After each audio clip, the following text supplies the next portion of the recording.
तो चलिए स्टार्ट करते हैं क्लास। प्रीवियस क्लास में हमने क्वेश्चन नंबर 3 तक कंप्लीट कर लिया था। आज के क्लास में हम सीखेंगे क्वेश्चन नंबर 4। क्वेश्चन नंबर 4 सीखते हैं। चलिए तो सॉल्यूशन पे लिखेंगे वी हैव। क्या करना है आप लोगों को तो पता ही है, क्वाड्रेटिक पॉलिनोमियल दिया गया है, उसके हेल्प से आपको अल्फा और बीटा का वैल्यू निकालना है। जैसे ही अल्फा और बीटा का वैल्यू पता चल जाएगा, आपको फाइंड आउट करना है क्या, ए बी और सी का वैल्यू। ए बी और सी का वैल्यू कहां से लिख लेगा, जब आप कंपेयर कीजिएगा A x square plus B x plus C equal to 0 को, ये आपका क्या है, जनरल इक्वेशन है। इसको जब आप कंपेयर कीजिएगा इस इक्वेशन से, तो आपको ए बी सी का वैल्यू पता चल जाएगा। जैसे ही ए बी सी का वैल्यू आपको पता चलेगा, आप क्या करेंगे, रिलेशन पुट करेंगे किसके बीच में, alpha plus beta equal to होता है माइनस बी बाय ए, और अल्फा इंटू बीटा होता है सी बाय ए। अगर ये दोनों रिलेशन सेटिस्फाइड करता है तो हमारा सॉल्यूशन हो जाएगा। LHS इक्वल टू RHS हो जाएगा, तो हम लोग क्या बोलेंगे, हमारा सॉल्यूशन वेरीफाई कर लिया। तो चलिए देखते हैं क्वेश्चन नंबर 4 का सॉल्यूशन। तो सॉल्यूशन पे लिखेंगे वी हैव, हमारे पास क्या दिया हुआ है, 4u square plus 8u equal to 0। This implies that, यहां से कुछ कॉमन आ रहा है क्या, आप बोलेंगे बिल्कुल 4u कॉमन आएगा।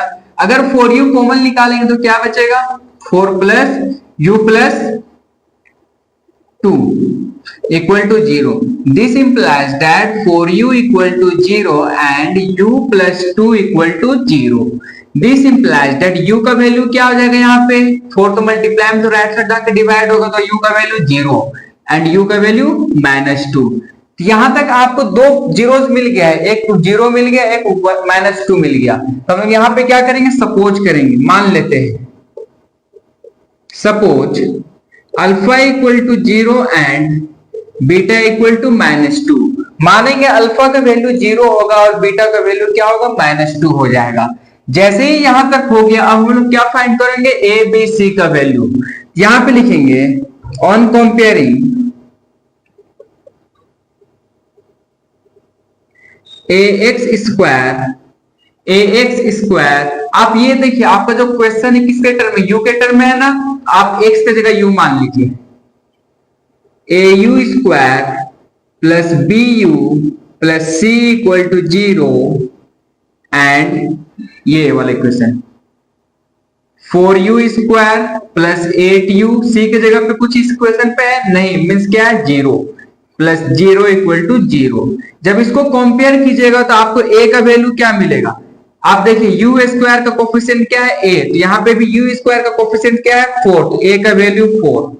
b का वैल्यू चेकआउट कीजिए, u का कोफिशिएंट क्या है b, तो u का कोफिशिएंट चेक कीजिए क्या है 8। c का चेक करते चले कांस्टेंट का, c के टर्म पे क्या है यहाँ पे 0। तो a b c का वैल्यू आपको पता चल गया। आपको क्या पता चल गया, अल्फा और बीटा का भी वैल्यू पता चल गया और a b c का भी वैल्यू पता चल गया। जैसे ही ये दो चीज हम लोग को पता चलेगा, हम लोग क्या करेंगे, रिलेशन वेरीफाई कराएंगे। यहां पे लिखेंगे the relationship between zeros and coefficient are, किसके बीच में रिलेशन, जीरोस और कोफिशिएंट के बीच में। तो यहां पे देखेंगे, हम पहला सॉल्यूशन देखते हैं। चलिए, sum of zeros alpha plus beta equal to -b by a। तो अल्फा प्लस बीटा का वैल्यू क्या है, अल्फा का वैल्यू क्या है 0 प्लस बीटा का वैल्यू क्या है -2 इक्वल टू माइनस b का वैल्यू क्या है यहाँ पे 8 डिवाइडेड बाय a का वैल्यू क्या है 4। This implies that 0 plus minus -2 equal to -8 divided by 4। This implies that, यहाँ पे जब सब्ट्रैक्ट करेंगे तो क्या -2 ही बच जाएगा, इसको 4 1 जा 4 4 2 जा 8, फाइनल रिजल्ट क्या आएगा -2। क्या LHS इक्वल टू RHS है, अगर LHS इक्वल टू RHS आपको दिख रहा है तो आप क्या करेंगे, वेरीफाई। इट मींस सम जो है, sum of zeros alpha plus beta equal to -b by a verify करता है। अगर वेरीफाई करेगा तो आप सेकंड चीज वेरीफाई करिए ना, product of zeros alpha into beta equal to c by a। This implies that alpha का वैल्यू क्या है, जीरोस इंटू बीटा का value -2 equal to C, C का वैल्यू क्या है 0 डिवाइडेड बाई ए का वैल्यू 4। दिस इंप्लाइज दैट जब zero से किसी भी नंबर को हम लोग मल्टीप्लाई करेंगे तो फाइनल रिजल्ट क्या आएगा 0 इक्वल टू 0 डिवाइडेड बाय कोई भी नंबर रहेगा हमारा फाइनल रिजल्ट क्या आएगा 0। क्या ये कंडीशन वेरीफाई किया? आप कहेंगे बिल्कुल वेरीफाई किया। तो क्वेश्चन में हम लोग को बोला क्या था कि find the zeros of quadratic polynomial. जो क्वाड्रेटिक पॉलिनोमियल क्वाड्रेटिक इक्वेशन दिया गया है इसको हम लोग को जीरोज निकालना है। जीरोज हम लोग निकाल लिए, अल्फा और बीटा दो वैल्यू निकाले, बिल्कुल निकाले हैं। और उसके बाद क्या करना था वेरीफाई करना था क्या रिलेशनशिप इसके बीच में जीरोज और कोफिशिएंट के बीच में। तो हम लोग ने वेरीफाई किया। उसके बाद ए बी सी का वैल्यू निकाल के alpha plus beta equal to minus B by verify किया, alpha into beta equal to C by verify किया, बिल्कुल वेरीफाई किया। इसके आगे कुछ क्वेश्चन बोला है नहीं, ये हमारा फाइनल सॉल्यूशन होगा यहां तक। तो चलिए मूव करते हैं हम हमारे नेक्स्ट क्वेश्चन पे, क्वेश्चन नंबर 5 पे।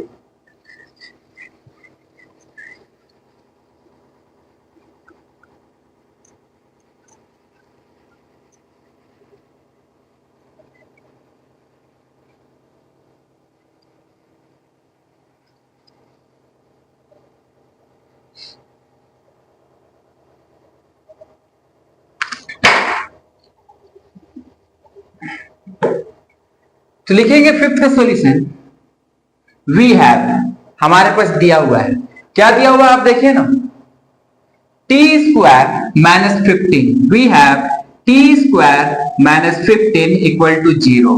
इसको सॉल्व कीजिए। This implies that T square equal to 15, minus right side जाएगा तो क्या होगा प्लस हो जाएगा। This implies that T equal to root 15, T equal to क्या होगा रूट 15 हो जाएगा। अब जैसे ही ये आपको रूट में दिख रहा है तो रूट का कितना वैल्यू होता है, दो वैल्यू होता है, एक प्लस में होता है एक माइनस में होता है। क्या ये 15 रूट से बाहर आएगा? आप बोलेंगे नहीं आएगा। क्यों नहीं आएगा? क्योंकि ये परफेक्ट स्क्वायर नहीं है तो बाहर नहीं आएगा। इसका दो वैल्यू हो जाएगा। तो एक वैल्यू क्या होगा T equal to plus root 15 and T equal to minus root 15। आपको दो वैल्यू मिल गया। तो यहां पे लिखेंगे सपोज, मान लीजिए फिर से alpha equal to plus root 15 and beta equal to minus root 15। मान लिए, जैसे ही मान लिया आपको अब करना क्या है, ए बी सी का वैल्यू फाइंड आउट करना है ना। चलिए फाइंड आउट करते हैं। लिखेंगे ऑन कंपेयरिंग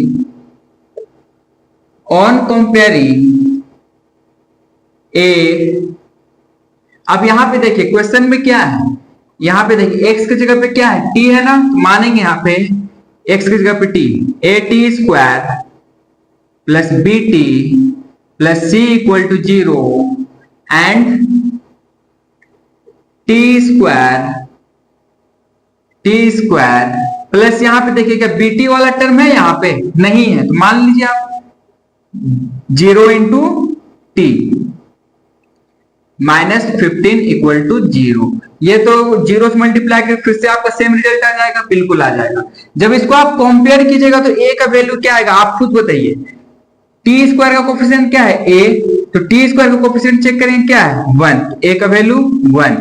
b का वैल्यू चेक कीजिए, t का कोफिशिएंट क्या है b, तो t का कोफिशिएंट क्या है 0, b का वैल्यू 0। c का वैल्यू चेक कीजिए, c हमारा कांस्टेंट है, यहां पे कांस्टेंट चेक कीजिए क्या है -15, क्या है -15। तो आपको ए बी सी का भी वैल्यू पता चल गया और अल्फा और बीटा का भी वैल्यू पता चल गया। तो आप क्या करेंगे रिलेशन पे पुट करेंगे। तो चलिए पुट करते हैं हम लोग। लिखेंगे the relationship between zeros and coefficient are, किसके बीच में रिलेशन, जीरोस और कोफिशिएंट के बीच में रिलेशन। तो आपको क्या पता है sum of alpha plus beta equal to क्या होता है minus B by.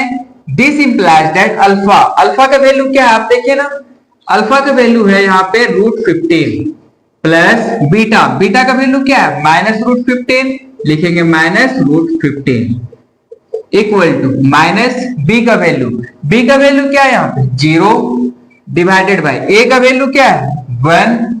This implies that root 15 plus minus minus root 15 equal to 0 divided by कोई भी नंबर है क्या होगा 0। रूट 15 माइनस रूट 15 क्या होगा कैंसल आउट होके 0 हो जाएगा, 0 इक्वल टू 0। क्या पहला कंडीशन वेरीफाई किया? आप बोलेंगे बिल्कुल किया वेरीफाई। अगर पहला कंडीशन वेरीफाई किया तो आप दूसरा कंडीशन भी वेरीफाई करा लीजिए ना।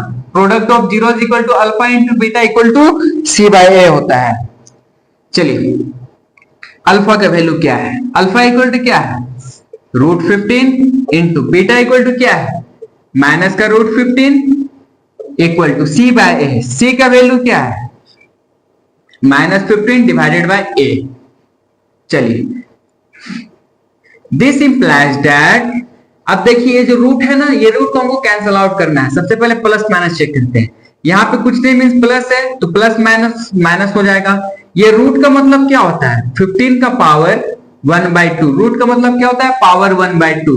अब ये मल्टीप्लाई में है ना, मल्टीप्लाई में रहने दीजिए। अभी 15 का पावर 1/2 इक्वल टू यहाँ पे माइनस 15 ए का वैल्यू क्या था, यहाँ पे ए का वैल्यू आपके पास 1 था, यहाँ पे 1 लिखिए ना, ये फाइनल हो जाएगा माइनस 15। दिस इंप्लाइज दैट, आपको क्या पता होना चाहिए अगर बेस सेम रहेगा, क्या रहेगा मल्टीप्लीकेशन में, अगर मल्टीप्लीकेशन में बेस दोनों का सेम है, बेस दोनों का सेम है तो पावर क्या होगा आपस में ऐड हो जाएगा। क्या होगा पावर ऐड हो जाएगा। यहाँ पे देखिए बेस सेम है दोनों का, आप कहेंगे बिल्कुल बेस सेम है तो यहाँ पे लिखिए ना 15, माइनस तो पहले से है। अब पावर क्या होगा बोले आप ऐड होगा तो ये ऐड इक्वल टू माइनस 15। अब इसको मैं सोल्व करके आपको दिखाता हूं। 1/2 प्लस 1/2 को सोल्व करना है ना। आप देखिए डिनोमिनेटर सेम है तो हमारा एलसीएम 2 आएगा, बिल्कुल एलसीएम 2 आएगा। 2 का टेबल में 2 कितने बार में 1 टाइम्स, ऊपर भी 1 मल्टीप्लाई कीजिए, 1 1 जा 1 प्लस 2 का टेबल में 2 कितने बार में आता है 1 टाइम्स, 1 1 जा 1। फाइनली 2 डिवाइडेड बाय 2 एक कट के क्या आएगा फाइनली ऊपर में 1 आ जाएगा। तो दिस इंप्लाइज दैट यहाँ पे लिखेंगे माइनस 15 का पावर क्या हो जाएगा 1 हो जाएगा equal to minus 15। This implies that किसी का भी पावर 1 रहेगा तो कुछ फर्क पड़ेगा क्या? अगर 1 का पावर 1 ही होता है, 15 का पावर 1 15 ही होगा, कुछ फर्क नहीं पड़ेगा। यहाँ पे क्या होगा final result minus 15 equal to minus 15। क्या एलएचएस इक्वल टू आरएचएस है? अगर एलएचएस इक्वल टू आरएचएस है तो आप कहेंगे बिल्कुल जो हमारा कंडीशन था वो हमारा वेरीफाई होता है। और जैसे ही वेरीफाई होता है हम लोग मूव करेंगे किसमें, हमारा लास्ट क्वेश्चन, क्वेश्चन नंबर 6 की ओर। चलिए मूव करते हैं और ये क्वेश्चन नंबर 1 को समाप्त भी करते हैं।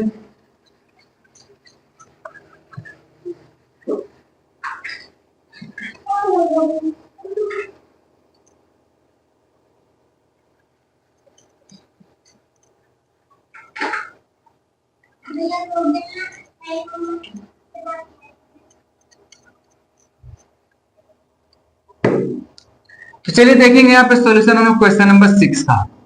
किसका देखेंगे क्वेश्चन नंबर 6। क्वेश्चन नंबर 6 हमारे पास क्या है 3x square minus X minus 4 equal to 0। तो चलिए लिखेंगे साथ में, सॉल्यूशन पे लिखिए we have 3x square minus X minus 4 equal to 0। इसको सोल्व करना है। इसको सोल्व करेगा क्या ट्रिक बताए, ये दोनों नंबर को आप क्या कर लीजिए मल्टीप्लाई कीजिए। चलिए मल्टीप्लाई कीजिए ना, 3 4 जा 12, 3 4 जा 12 हो गया। यहां पे क्या है एक्स स्क्वायर है, बिल्कुल एक्स स्क्वायर है। अब यहां पे क्या है -4 तो -12 एक्स स्क्वायर हो जाएगा। अब चेक करेंगे क्या करेंगे, इस नंबर को ऐसे ब्रेक डाउन करेंगे कि जब इसको हम लोग क्या करेंगे, इस नंबर का जब हम लोग ऐड करेंगे या सब्ट्रैक्ट करेंगे तो हमारा रिजल्ट क्या आना चाहिए -x। और जब इसको हम लोग मल्टीप्लाई करेंगे तो रिजल्ट क्या आना चाहिए -12x स्क्वायर। तो क्या इसको हम लोग लिख सकते हैं 4x और 3x, 4x और 3x लिख सकते हैं, बिल्कुल लिख सकते हैं। इसको माइनस में रखना पड़ेगा, इसको प्लस में रखना पड़ेगा। इसको जब हम लोग सोल्व करेंगे तो हमारा फाइनल रिजल्ट क्या आएगा -x आएगा। और जब इसको मल्टीप्लाई कीजिएगा आप तो 4 से 12 और x into x square plus minus minus, तो ये हमारा रिजल्ट सेटिस्फाइड कर गया। क्यों कर गया? मैंने क्या कहा, इस -12x² को ऐसे ब्रेक डाउन करना है कि जब उसको हम प्लस करेंगे या माइनस करेंगे तो हमारा रिजल्ट क्या आना चाहिए? -x आना चाहिए। और जब वही दो नंबर को हम मल्टीप्लाई करेंगे तो हमारा रिजल्ट क्या आना चाहिए? -12x² आना चाहिए। तो क्या ये -4x और +3x में सेटिस्फाइड किया? आप कहेंगे बिल्कुल सेटिस्फाइड किया। अगर सेटिस्फाइड किया है तो यहां पे आप लिख लीजिए, this implies that 3x² -4x plus 3x minus 4 equal to 0. This implies that, यहां से कॉमन निकाल लीजिए, क्या कॉमन निकलेगा? x। अगर x कॉमन निकाल लीजिएगा तो यहां पे क्या बचेगा? 3x minus 4। यहां पे +1 कॉमन, यहां पे क्या बचेगा? 3x minus 4 equal to 0. This implies that, यहां से कॉमन क्या आएगा? 3x minus 4 निकाल लीजिए ना, 3x minus 4। तो यहां पे क्या बच जाएगा हमारे पास? x plus 1 equal to 0. This implies that 3x minus 4 equal to 0 and x plus 1 equal to 0. यहां तक कोई दिक्कत नहीं है। This implies that, इसको सोल्व कीजिए, 3x equal to 4 and x equal to -1. एक जीरो तो आपको पता चल गया। This implies that x equal to क्या आएगा? 4/3। आपको क्या दो जीरोस पता चल गया? आप बोलेंगे बिल्कुल दो जीरोस आपको पता चल गया है। जैसे ही आपको दो जीरोस पता चल गया, आप यहां पे सपोज कर लीजिएगा। सपोज अल्फा का वैल्यू मान लीजिए 4/3 एंड बीटा का वैल्यू मान लीजिए -1। पहला वाला अल्फा, दूसरा वाला बीटा वैल्यू मान लिए। जैसे ही आपको अल्फा और बीटा का वैल्यू पता चल गया है, अब आप फाइंड करेंगे ए, बी और सी का वैल्यू आप फाइंड करने के लिए जाएंगे। यहां पे लिखेंगे आप on comparing ax² plus bx plus c equal to 0 and 3x² minus x minus 4 equal to 0। जैसे आप इस दो इक्वेशन को कंपेयर करेंगे, ये दो इक्वेशन कहां से आया? ये तो आपका क्वाड्रेटिक पॉलिनोमियल का जनरल टर्म है। ये कहां से आया? ये आपके क्वेश्चन वाला टर्म है। तो चलिए, x² का कोफिशिएंट क्या है? a। x² कोफिशिएंट क्या है? a। यहां पे चेक कीजिए, x² कोफिशिएंट क्या है? 3। a का वैल्यू 3, b का वैल्यू, x का कोफिशिएंट क्या है? b। तो x का कोफिशिएंट क्या है? -1, तो b का वैल्यू -1। सेम है c हमारे पास क्या है? कांस्टेंट है, तो c हमारे पास क्या है? कांस्टेंट है, c का वैल्यू -4। यहां तक कोई दिक्कत नहीं है। अगर आपको अल्फा और बीटा का वैल्यू पता चल गया और a b c का वैल्यू पता चल गया है, आप यहां से रिलेशन नहीं निकाल सकते हैं? बिल्कुल निकाल लीजिएगा। लिखेंगे the relationship between the zeros and coefficient are। Relationship किसके बीच में? जीरोस एंड कोफिशिएंट के बीच में। तो फिर से वही चीज हम लोग को लिखना है। यहां पे क्या लिखना है? Sum of zeros alpha plus beta equal to -b/a। चलिए अल्फा और बीटा का वैल्यू पुट करते हैं। अल्फा का वैल्यू क्या है? 4/3 प्लस बीटा का वैल्यू क्या है? -1 इक्वल टू माइनस बी का वैल्यू क्या है? -1 डिवाइडेड बाई ए का वैल्यू क्या है? 3। यहां तक करने के बाद दिस इंप्लाइज दैट, डिनोमिनेटर में कुछ भी नहीं, मतलब क्या है यहाँ पे? 1। तो 3 और 1 का एलसीएम क्या होगा? 3 और 1 का एलसीएम क्या होगा? आप बोलेंगे 1 भी प्राइम नंबर है और 3 भी प्राइम नंबर, तो हम एलसीएम क्या करेंगे? दोनों को मल्टीप्लाई करेंगे, तो एलसीएम क्या आएगा? 3 आएगा। अगर एलसीएम 3 आ गया तो बेस में 3। अब आपको चेक करना है कि 3 का टेबल में 3 कितने बार में? 1 बार में, तो ऊपर में 1, 4 1 जा 4, प्लस माइनस माइनस। 1 का टेबल में 3 कितने बार में? 3 टाइम्स में, तो ऊपर भी 3 मल्टीप्लाई कीजिए, 1 3 जा 3, ऊपर 3। This implies equal to minus minus plus 1/3 equal to 4 में से 1 सब्ट्रैक्ट कीजिएगा तो फाइनल रिजल्ट 1, डिनोमिनेटर में 3, यहाँ पे 1/3। क्या एलएचएस इक्वल टू आरएचएस आपको दिख रहा है? अगर दिख रहा है तो आप बोलेंगे ये वेरीफाई कर गया, हमारा sum of zeros alpha plus beta equal to -b/a verify करता है। नेक्स्ट वेरीफाई कराते हैं, चलिए। Product of zeros alpha into beta equal to c/a। तो यहाँ पे दिस इंप्लाइज दैट अल्फा के वैल्यू आपके पास क्या है? 4/3 इंटू बीटा का वैल्यू क्या है? -1 इक्वल टू सी का वैल्यू क्या है आपके पास? यहाँ पे देखिए -4 डिवाइडेड बाय ए का वैल्यू क्या है 3। दिस इंप्लाइज दैट, यहां पे देखिए इसके टर्म में कुछ नहीं, मतलब ये क्या है प्लस है, प्लस माइनस माइनस, 4 1 जा 4, डिनोमिनेटर में 3 इक्वल टू -4/3। क्या LHS इक्वल टू RHS आपको शो हो रहा है? अगर शो हो रहा है तो आप कहेंगे हमारा जो रिलेशन था product of zeros alpha into beta equal to C by हमारा वेरीफाई करता है। यहाँ पे बिल्कुल वेरीफाई किया, -4/3 इक्वल है, हमारा कंडीशन वेरीफाई करता है। तो इस तरीके से हमारा जो क्वेश्चन नंबर 1 था एक्सरसाइज 2.2 का, find the zeros of quadratic polynomial and verify the relationship between the zeros and the coefficient, हमारा टोटल 6 क्वेश्चन कंप्लीट होता है। और इसी तरीके से हमारा जो क्वेश्चन नंबर 1 है वो भी अच्छी तरीके से कंप्लीट होता है। इस पूरे क्वेश्चन पे आपको करना क्या था, सिंपल आपको जो इक्वेशन दिया उसको सोल्व करना है, क्योंकि क्वाड्रेटिक पॉलिनोमियल है, इट मींस हाईएस्ट पावर 2 है, तो आपका जीरोज भी 2 ही आएगा। अगर जीरोज 2 आएगा तो आपको मान लेना है कि एक का वैल्यू अल्फा है, एक हमारा बीटा है, 2 जीरोज है। जैसे ही 2 जीरोज आपको पता चल गया, आपको अब ए बी सी का वैल्यू फाइंड आउट करने के लिए जाना है। ए बी सी का वैल्यू कहां से निकलता है? जब आप कंपेयर कीजिएगा क्या क्वाड्रेटिक पॉलिनोमियल का जो जनरल इक्वेशन होता है ax square plus bx plus c equal to 0, जब इसको कंपेयर कीजिएगा आपका जो गिवन इक्वेशन है उसके साथ में, जैसे ही आप कंपेयर कीजिएगा आपको a b c का वैल्यू पता चल जाएगा। अब जैसे ही आपको अल्फा बीटा पता चल गया, a b c का वैल्यू पता चल गया, तो आप क्या कीजिएगा, आप फाइनल उसको पुट कीजिएगा रिलेशन में। आपको क्या है कि ये हमारा क्वाड्रेटिक पॉलिनोमियल, तो आपको 2 रिलेशन पता होगा, sum of alpha plus beta equal to -3/, अब product of alpha into beta equal to c/। बस वही 2 इक्वेशन पे आप पुट कीजिए, आपका जो रिजल्ट अगर LHS इक्वल टू RHS हो जाता है, आप बोलेंगे हमारा जो रिलेशन है वो वेरीफाई करता है। बस यहीं तक हम लोग को करना था। तो चलिए हम लोग मिलते हैं हम लोग हमारे नेक्स्ट क्लास में क्वेश्चन नंबर 2 के साथ। थैंक्स।